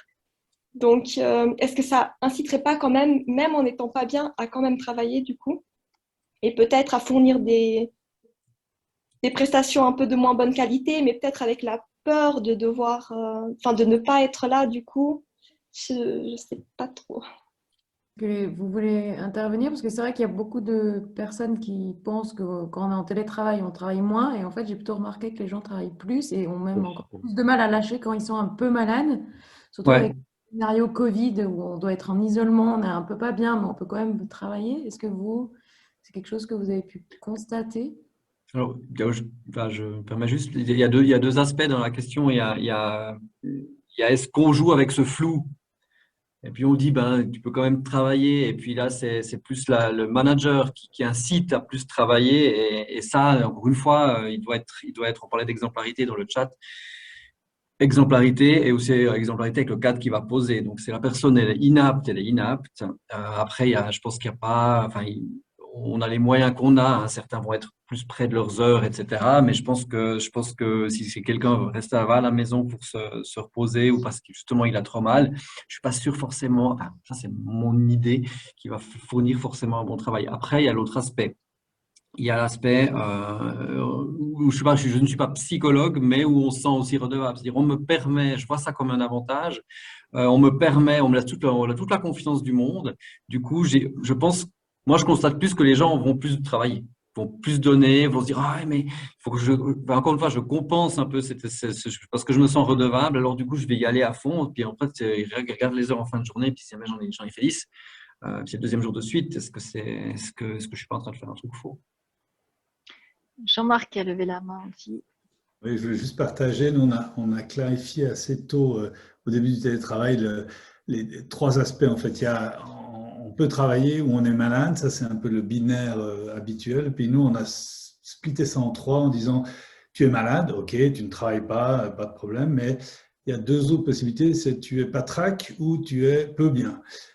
Si tu es patraque, tu peux travailler une partie de la journée et puis une autre partie, eh bien, tu te mets en maladie. Donc, il peut y avoir des heures de maladie. Je peux travailler le matin, puis après, j'en peux plus. Et puis, je me mets en maladie l'après-midi. Ça, c'est possible. Et puis, il y a celui qui est peu bien, qui pourra presque faire une journée, celui qui a un rhume, celui qu'on n'aimerait pas venir, enfin, qu'on ne veut pas voir au bureau. Si on est tous au bureau parce qu'il va contaminer tout le monde, mais qui est capable de bosser une bonne partie de la journée. Et puis pour lui, il va faire une journée normale, il fera peut-être un petit peu moins d'heures, mais il rattrapera une autre fois. Enfin, voilà. Puis là, entre le patraque et le peu bien, la limite est assez délicate. Donc on n'a pas encore fini de régler ça. On devrait encore clarifier un peu ça. Mais je crois que les employés ont apprécié le fait que ouais, c'était pas noir-blanc. Ils pouvaient travailler une partie de la journée puis oser se mettre off une autre partie de la journée, en fait. Soit en maladie, soit off, simplement. Ça représente plus la réalité, me semble-t-il. Merci pour cette précision utile. Est-ce qu'il y avait d'autres partages d'expérience dans d'autres organisations? Ou des questions par rapport au RH? Enfin, à l'axe RH, parce que au RH, ça fait très...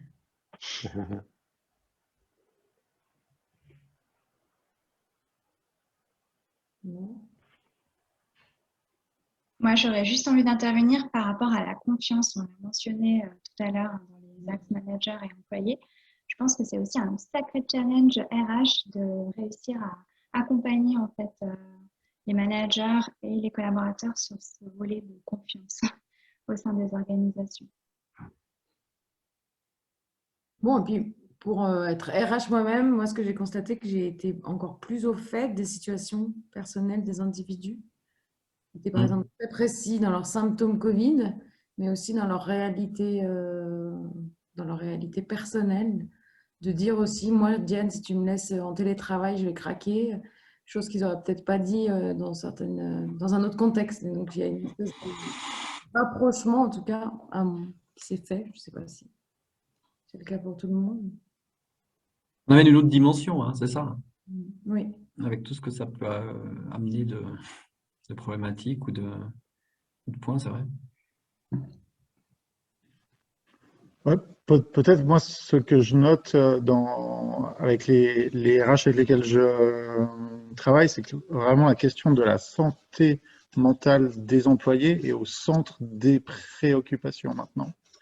Et c'est très marqué et il y a vraiment toute une série d'initiatives de professionnels extérieurs qui sont mis à disposition pour pouvoir vraiment les soutenir au mieux. Et mon sentiment, c'est qu'on passe un petit peu de services de ressources humaines centrés plus sur l'expérience employée dans l'entreprise à vraiment soutenir totalement la vie de la personne pour qu'elle puisse garder sa capacité à fournir un niveau de prestation qui est bon pour l'entreprise.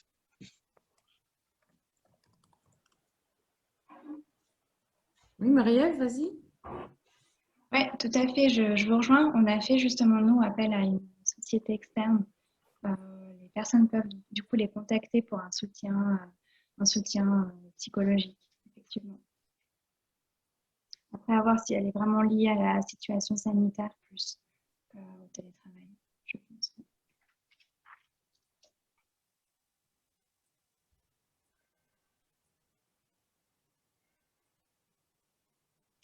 Peut-être d'autres tours ou d'autres expériences par rapport au télétravail, ce qui se passe chez vous. Oui, Sophie Locatelli. Ouais.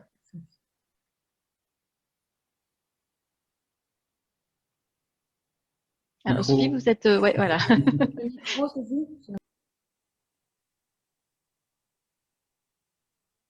Sophie, on ne vous entend pas. Voilà, ça y est, j'arrivais pas à réactiver mon micro. Donc juste, je me permets de compléter ce qui a été dit aussi d'un point de vue RH et comment nous, on a soutenu aussi nos collaborateurs.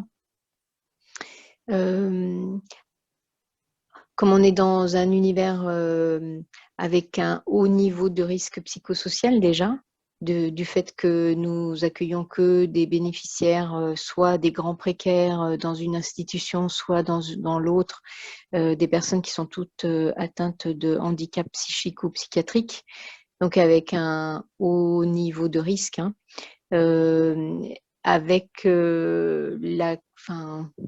l'anxiété qui a été générée par le Covid et puis aussi toutes ces nouvelles formes de travail, les absences, les mises en quarantaine, etc. On a accru aussi le soutien psychologique au travers de plusieurs partenaires externes, des superviseurs individuels notamment, des débriefeurs aussi. Spécialisés. Et puis, j'ai proposé une mise en place d'ateliers en psychologie positive, donc avec vraiment une notion de ressources internes pour la personne.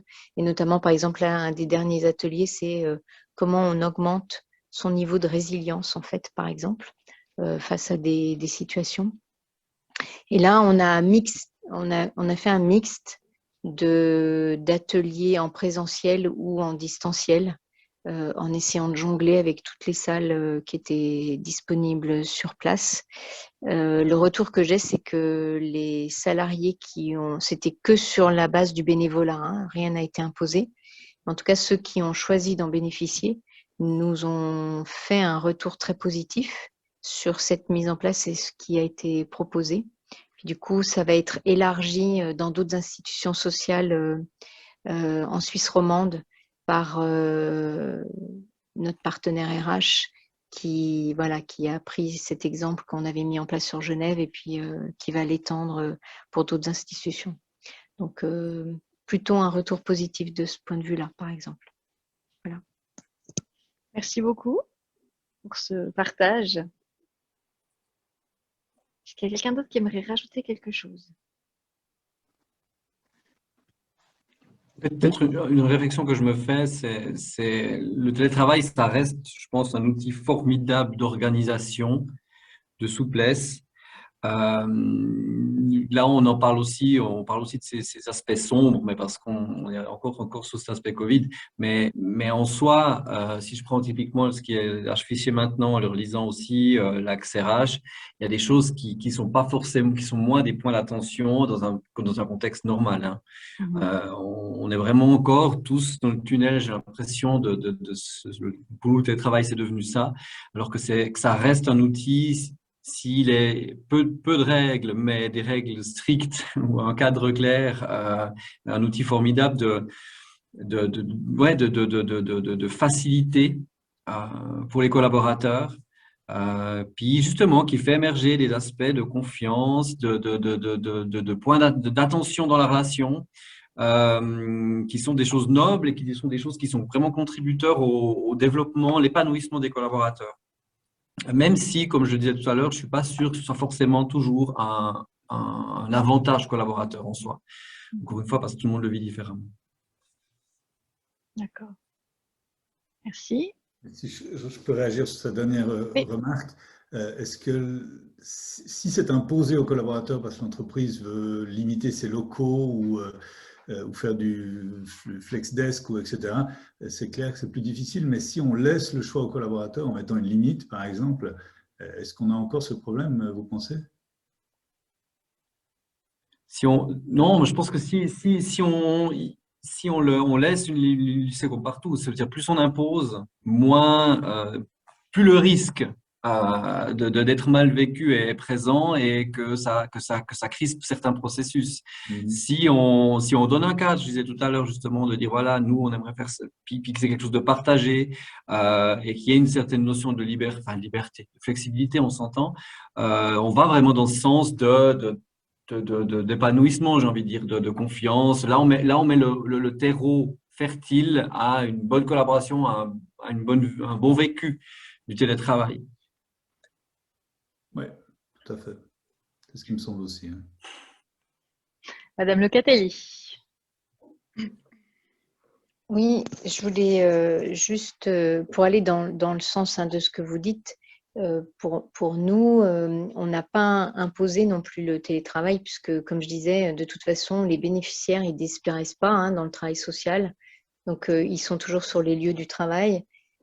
Cette situation nous a permis de vivre et en tout cas d'expérimenter, voilà, je cherchais le mot, c'est que, par exemple, nos infirmières qui sont référentes de bénéficiaires ou nos travailleuses sociales, on leur a permis de faire, par exemple, une journée de télétravail par semaine. Et on a vu que finalement, c'était au bénéfice de tout le monde, c'est-à-dire qu'elles n'étaient pas présentes, mais que quand elles revenaient au travail, comme elles ont pu régler le travail administratif sans être dérangées par les bénéficiaires qui rentrent sans arrêt dans leur bureau, etc., bah, du coup, elles sont beaucoup plus présentes et beaucoup plus à l'écoute de nos résidents et elles ont une qualité de présence qui est plus importante. Je ne sais pas si vous l'avez vu, j'avais mis cet exemple de deux jeunes, je l'ai mis dans le chat, deux jeunes mamans qui sont revenues de congé maternité il n'y a pas longtemps. Et elles m'ont vraiment fait ce retour qu'elles avaient déjà eu des enfants auparavant. Et là, le fait d'avoir été en congé maternité et elles sont revenues et il y a cette journée de télétravail, elles m'ont dit qu'elles avaient vécu ce retour de congé maternité de façon nettement moins stressante parce qu'en fait, elles se sont rendues compte qu'elles avaient eu du temps pour, vous savez, gérer tous les mails qui n'avaient pas forcément été traités pendant qu'elles étaient absentes, ou pour lire, se mettre au courant, lire tout le livre de bord, lire tous les comptes rendus concernant leur référé, par exemple. Et elles avaient eu du temps pour ça au calme. Et puis que du coup, quand elles étaient présentes, elles avaient pu aller voir toutes les résidents dont elles ont la référence, etc. Et ça, je l'ai gardé en tête parce que je me suis dit, bah oui, j'aurais pas imaginé que ça aurait créé ce type de retour, par exemple. Et elles l'ont plutôt très bien vécu, et pas comme une contrainte, mais plutôt comme un grand avantage de pouvoir reprendre le travail sans être trop stressé, en fait. Donc, je trouve ça intéressant aussi comme retour. Merci beaucoup. Alors, dernière intervention de Marisa peut-être, et après on va clore si on veut respecter le timing. Oui, voilà. Je voulais juste intervenir pour donner aussi un peu un retour sur l'expérience que nous on a chez Groupe T2I finalement. Au niveau du télétravail, comme j'ai dit lors de la présentation, on avait déjà un jour de télétravail par semaine qui était octroyé selon le souhait. Ce n'est pas une obligation, mais selon le souhait de chaque collaborateur et selon accord aussi du manager, bref, les discussions qu'on peut avoir normalement quand une personne se présente pour avoir du télétravail. Donc ça, c'est je dirais, situation normale. Donc ça, on connaissait déjà au sein de l'entreprise. Au niveau Covid, on a tous été très vite opérationnels du fait du domaine d'activité où on est aussi, mais toutes personnes confondues, on a été assez vite tous opérationnels dans les 2-3 jours qui suivaient la demande du Conseil fédéral de télétravail. Donc, on a assez vite pu être réactif. Et puis, c'est vrai que par rapport à la situation qu'on vit aujourd'hui, on a des collaborateurs qui sont toujours présents au bureau, qui ont toujours été présents depuis le mois de mars de l'année passée au bureau, du fait, comme on a dit, il y a des souhaits différents, il y a des manières de travailler différentes. On a des collaborateurs qui n'ont pas justement la situation idéale à la maison pour pouvoir télétravailler. On a eu des cas de personnes qui nous ont dit au bout d'un moment, voilà, moi, j'arrive pas à être aussi efficace à la maison au bureau. Donc, on a dû aussi rentrer en matière sur ce genre de personnes et de difficultés de chacun, finalement. Et puis, c'est vrai qu'aussi au niveau de la constellation des bureaux, on a aussi assez de place. Donc, ça aussi, il faut aussi tenir compte qu'il n'y avait pas de risque aussi. Pour nous, ça a été l'analyse aussi et puis l'acceptation qu'on a dû faire auprès des différents collaborateurs. Et puis là, voyons la situation qui perdure au niveau de la situation sanitaire. On a aussi des demandes plus régulières et on fait aussi, nous, en tant qu'RH, un appel aux collaborateurs qui se sentent de plus en plus isolés de par voilà, les mois qui se suivent et qu'on a toujours les directives d'être en télétravail.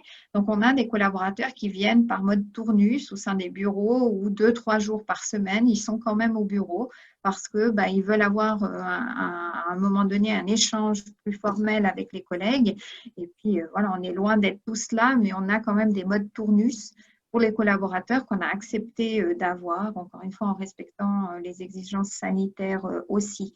Donc, finalement, on a toujours du monde qui est au bureau, que ce soit dans les locaux de Sierre ou que ce soit dans les locaux de Renan. Encore une fois aussi, parce que la constellation des bureaux et les mètres carrés qu'on a le permettent aussi en respectant les consignes sanitaires.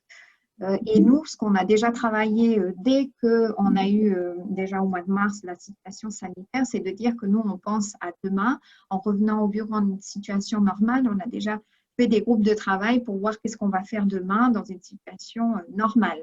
Donc, au vu qu'on a déjà un télétravail qui est accepté, on a finalement déjà préparé ce retour-là. Donc, on est plus ou moins prête avec une idée de dire on va augmenter notre nombre de jours de télétravail à 2 jours, peut-être d'une manière progressive aussi, en disant que ceux qui n'ont jamais eu de télétravail, on va plutôt passer par 1 jour pour avoir quand même un petit fonctionnement en temps normal, parce qu'encore une fois, au niveau de la situation sanitaire, pour moi, ce n'est pas du tout la même chose. On doit distinguer parce qu'on a aussi des personnes qu'on a identifiées moins efficaces au niveau du rendement du travail, par X ou Y raison, que ce soit, encore une fois, la situation privée qui fait qu'il est moins concentré ou qu'il perd plus de temps pour faire les choses. Donc, on identifie ce genre de comportement aussi. Et pour ça, on cadre aussi. Donc, pour ça, c'est vrai qu'on est déjà pas mal préparé. On réfléchit encore, mais on a déjà mis en place et dans nos réflexions, on est prête à communiquer suite au retour en situation normale aux collaborateurs ce qu'on va faire le après. Parce que finalement, j'imagine que beaucoup de nos collaborateurs attendent un après de ce qu'on a vécu. Et ce n'est pas de revenir au télétravail. Moi, j'imagine les entreprises qui n'ont pas du tout de télétravail, ça va être très difficile de dire aux collaborateurs qu'il n'a pas possibilité de faire du télétravail, un peu plus cadré peut-être. Mais voilà. Donc, pour nous, en tout cas, l'expérience a été de prendre l'année passée comment les collaborateurs et les managers ont vécu la situation de l'année passée. Après, au mois de juin, on a eu quand même une petite ouverture qui était agréable et qu'on pensait était positive pour la suite, malheureusement pas. Mais ça nous a permis d'avoir un échange et un retour pour pouvoir mener notre travail en temps normal et de ce qu'on allait proposer aux collaborateurs. Donc, merci. le partage que je voulais faire. Merci beaucoup. Donc, effectivement, on voit ce côté télétravail. Oui, maintenant, il y a la crise, mais après, c'est qu'est-ce qu'on va en faire et puis comment on va poursuivre parce qu'il y a beaucoup de personnes qui souhaitent continuer le télétravail. Donc, ce que j'ai retenu par rapport à ce qui a été dit ce soir, c'est vraiment, finalement, peut-être l'élément le plus central, c'est finalement pourquoi on fait les choses. C'est quoi le sens? indépendamment de qu'est-ce qu'on va mettre comme mesure et pourquoi, mais c'est surtout de se poser la question, mais c'est quoi le sens de ce qu'on veut mettre en place? Et puis peut-être par rapport à la vision macro, c'est un peu le terreau, pour reprendre l'expression de Jean-Marc, je crois, qui parlait de terreau tout à l'heure, c'est vraiment le terreau qui permet ensuite de pouvoir construire et monter, on va dire, le plan d'action, la planification par rapport à ce télétravail. Donc c'est vraiment déjà de se mettre d'accord, mais c'est quoi le télétravail? C'est pas juste travailler à la maison, c'est aussi de faire passer ce message-là auprès des collaborateurs qui comprennent bien en termes de représentation qu'est-ce que ça signifie, qu'est-ce qu'il y a derrière. Et puis, par rapport à l'employé, c'est vraiment, c'est pas une obligation. Il faut une certaine souplesse aussi dans la mise en place, dans les rituels, dans les règles. J'aimais bien aussi l'intervention qui disait, mais finalement, chaque équipe peut peut-être aussi développer la chose à son rythme. Donc, c'est aussi intéressant. Il faut de la transparence, bien sûr. Pour le manager, il faut de l'écoute. Il faut de l'écoute. Il y a ce souci d'exemplarité. Il faut qu'il y ait cette confiance qui est tellement importante, qu'il y ait aussi cette idée de performance. Mais il faut pouvoir communiquer. Et puis, souvent, je dis aux étudiants, on ne largue pas quelqu'un par SMS. J'ai pas osé le mettre en version de chat, mais je vous le dis à l'oral. Mais on largue pas les gens par SMS. On ne licencie pas ses collaborateurs par SMS. Donc, des fois, c'est juste d'avoir aussi simplement le respect des bêtes des règles de communication. Ça semble un peu fou, mais voilà. Et puis, même si on n'a pas perdu ce café connection qui est si important, c'est pas grave, on peut aussi le recréer. Donc, soyons aussi un petit peu créatifs. Et puis, les RH ont un vrai rôle de soutien. Ça, j'ai aussi relevé, je l'ai entendu, à ce côté aussi équité et justice. Et puis, il y a beaucoup d'émotionnel. Et peut-être que c'est aussi ça, c'est pas oublier, ne pas gommer en fait cet aspect émotionnel qui est si important. Des fois, on essaye de gommer dans les entreprises. Non, il n'y a pas d'émotion chez nous, tu parles. Et puis, c'est peut-être ça aussi, le Covid, d'ailleurs, a fait réémerger tout ça. Donc, dans la partie télétravail, il y a aussi ce côté émotionnel qu'on doit des fois gérer. Et c'est pas toujours évident. Donc, voilà un peu… Ouais, oui. sur cette partie émotionnelle, justement, sur la question de la santé mentale, je pense que l'employeur s'est retrouvé à garder la santé mentale des employés, mais pas uniquement dans le sens que c'était ses employés, mais parce que au niveau sociétal, c'est un lieu de sociabilité énorme et qu'il n'y avait plus d'autres en fait, lieux de sociabilité, et puis qu'il n'y avait plus de bars, et puis on n'était plus censé rencontrer d'autres. On n'est toujours pas censé rencontrer énormément de monde. Mm-hmm. Moi, j'ai des collaborateurs qui m'ont dit, à part le boulot, je vois personne. Donc, en fait, ils se retrouvent vraiment… Donc, ça devient une responsabilité beaucoup plus grande que ce qui devrait l'être, peut-être aussi. Mais… Ouais. Et du coup, de garder cet espace de vulnérabilité où c'est d'autant plus permis, je pense, d'exprimer ses émotions. Mais bon, ce serait mon point de vue. Écoute, on croise les doigts pour ça. Et puis aussi, le fait que peut-être les gens, tout d'un coup, on ouvre notre salon. Là, vous êtes dans mon salon ce soir. Donc aussi, on devient aussi plus… on est rentré dans la vie des gens. J'ai vu des choses assez marrantes. Par exemple, j'avais une étudiante qui était en train de parler. D'un coup, elle dit non, mais papa, pas maintenant, parce qu'elle était au fin fond d'une armoire. Et puis, en fait, il y avait papa qui arrivait en même temps que le cours. Donc, voilà, on vit des trucs rigolos. Je vous disais, c'est le chat qui passe, c'est le gamin qui passe. Enfin, voilà. Donc voilà, ça c'était… Je dirais par rapport à la conclusion de cet atelier, j'aimerais… Alors, avant de passer la parole à Diane qui va vous expliquer le prochain, même si nous avons une petite minute de retard, j'aimerais vraiment vous remercier tous pour votre participation et en particulier un très, très, très, très grand merci à nos 3 intervenants, donc à Jean-Marie, à Yvan et à Marie-Ève qui ont fait un super travail aussi de pré-mâchage et on va dire, de préparation de cet atelier. Donc, vraiment, vraiment un tout grand merci pour vos interventions et pour la qualité de ce que vous avez amené pour nous ce soir, quoi.